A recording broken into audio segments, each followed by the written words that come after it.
welcome to tonight's special report. I'm Jasmine. And I'm Jazz. Tonight we're diving into how World War II changed the American workforce, especially for women. Before the war, most women were expected to stay home, but when the U.S. entered World War II, everything changed. As millions of men left for battle, industries scrambled to fill jobs. Suddenly, women were in demand. And when we say in demand, we mean it. Unemployment dropped from nearly 10% to just 1.2% by 1944. That's because factories converted from making consumer goods to producing military supplies. We're talking nearly 100,000 airplanes built in a single year, plus 70,000 ships. But let's not forget the women who made it all happen. With government encouragement, millions of women joined the workforce. They were told things like, if you use an electric mixer, you can run a drill press. And at the center of this movement, the one and only Rosie the Riveter. That's right, Rosie became a symbol of strength and determination, proving that women could handle the same jobs as men. And tonight we're bringing you an exclusive message from Naomi Parker Fraley, the real-life inspiration behind Rosie the Riveter. I was just 20 years old when I started working at the Naval Air Station in Alameda, California. My sister and I wanted to do our part for the war effort, so we joined thousands of other women working in the factories. It wasn't glamorous. The work was hard, the machines were loud, and our shifts stretched for hours. I worked at a lathe, shaping metal airplane parts, something I never thought I'd be doing. We weren't just making parts, we were making history. But even as we proved ourselves, some still doubted us. We were told, if you can't sew a button, you can weld metal.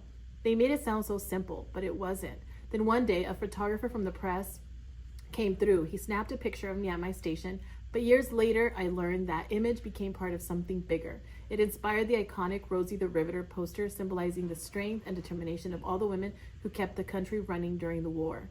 Looking back, I'm proud of what we accomplished. We didn't just build planes, we built a movement that showed the world what women are truly capable of.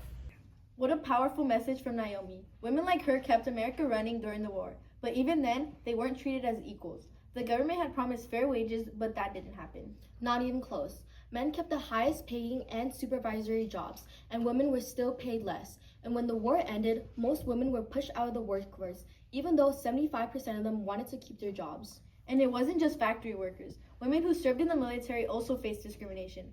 More than 200,000 women enlisted, performing critical duties like transporting military planes, but they weren't officially recognized as veterans until 1979. That's 34 years later. And speaking of military service, we have another special guest. Let's go to our on-scene reporter who is live with a former Women's Air Force service pilot. Thank you, Jazz. I'm here with Evelyn, who served in the Women's Air Force service during the war. Can you tell us what that experience was like? It was an honor to serve. We weren't allowed to fly in combat, but we transported planes, supplies, and even military officers. We trained just like men, same drills, same rules, but we often had to work twice as hard to prove we belonged. That's incredible.